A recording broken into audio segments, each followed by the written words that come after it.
Maayong gabi, Tagumeños. Kini ang We Are Tagum News, ang inyong kauban sa katikaran o kalambuan sa syudad sa Tagum.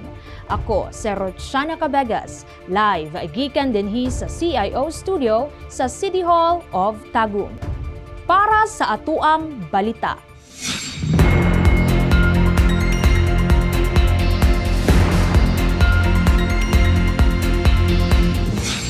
Funeral convoy ni Palarong Pambansa MVP Rene Clerc Baterbonia gihatagan og pasidungog sa Tagum.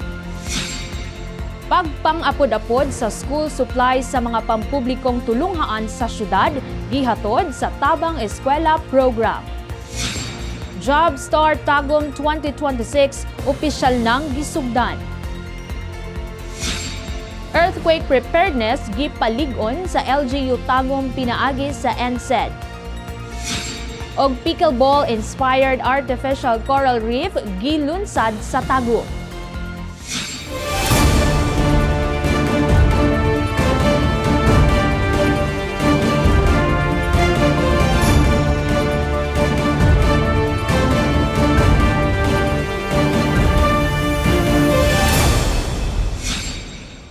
Usa ka emosyonal nga higayon ang nasaksihan sa Tagum City humang mainitong gisugat sa komunidad ang funeral convoy ng Palarong Pambansa 2025 Most Valuable Player Rene Clerc Bobet Baterbonia.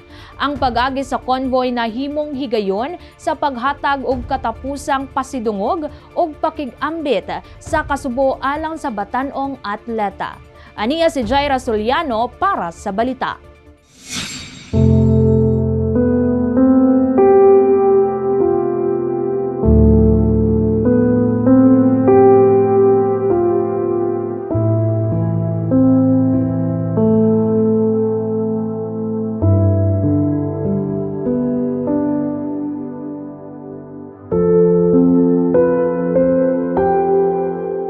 Mainitong gisugat sa mga residente sa Tagum City ang pag-agi sa funeral convoy ni Rene Clerc Bobet Baterbonia, ang ilang Most Valuable Player o MVP sa Palarong Pambansa 2025. Ang maong pagdawat na himong simbolo sa lawom nga pagrespeto, pagpasidungog ug pakig-ambit sa kasubo sa komunidad alang sa batan-ong atleta nga mibiyada sa kalibutan.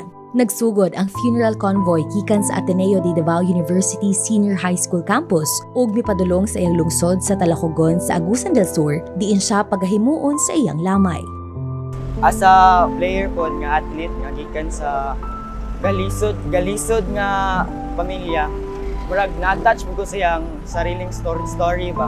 Sa ko sa nakikiusa karon tungod kay ga-admire ko sa bata, dili lang sa iyang dinulaan isip isa ka anak nga grabe yung pagpangga sa pamilya o ginanom gyud ako makita siya personal gyud sa tinuod lang, maski makita man lang ang iyahang gisakyan nga naana siya sa lungon para man lang bawas ang kasakit yung gibati isip inahan kay na feel ko na ko ang kasakit kay gibati sa iyang inahan o kaning bulak ka na sa ako ang kamot na hinaot ko nga kanang makuha ni sa iyang pamilya kay ibuhat ko ni para kay Rene, dili man niya makita pero kabalo ko nga ma-happy siya ug asa man siya karon para ning bulak nga ako ang gibuhat para sa iya.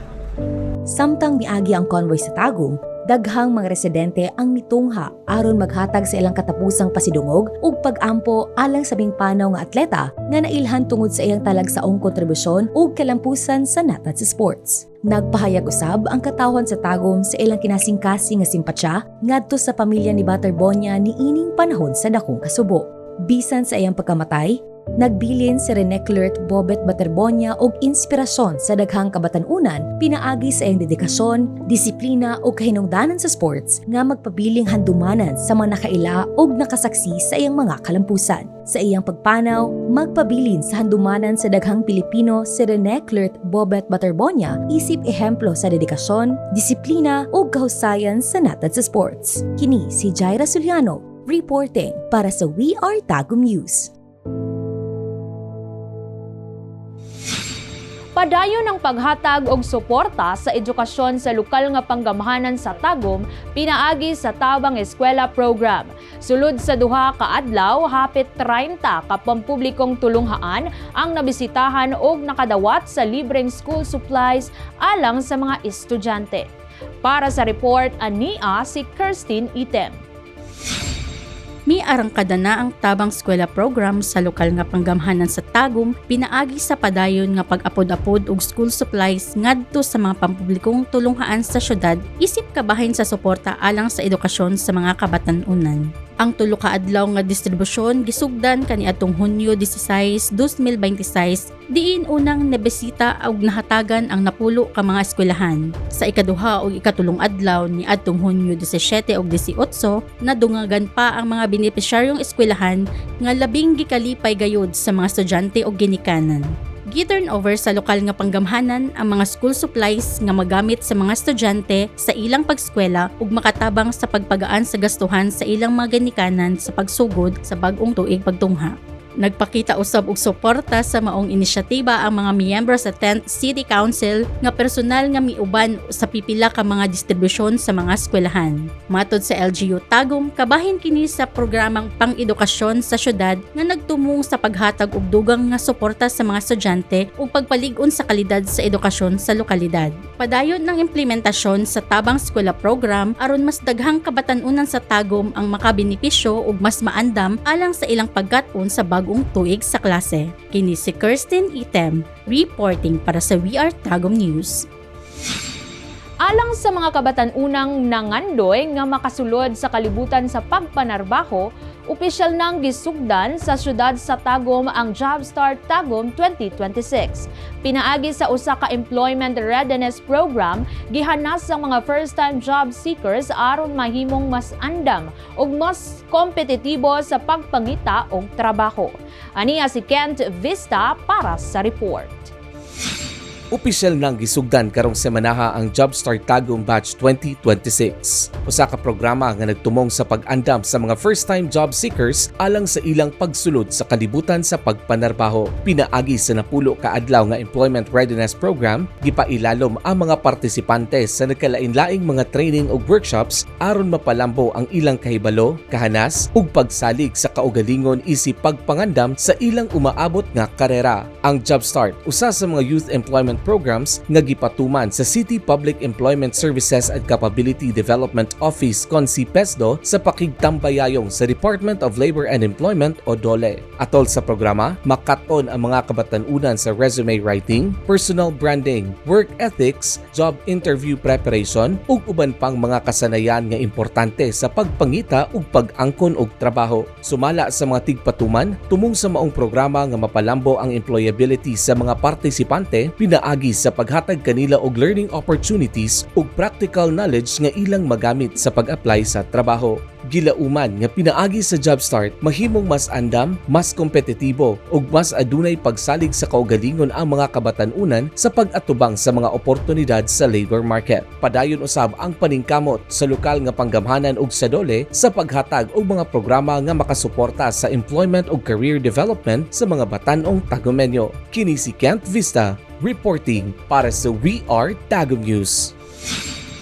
Gipalig-on sa lokal nga panggamhanan sa Tagum ang kaandam batok sa posible panglinog pinaagi sa aktibong pagsalmot sa second quarter nationwide simultaneous earthquake drill.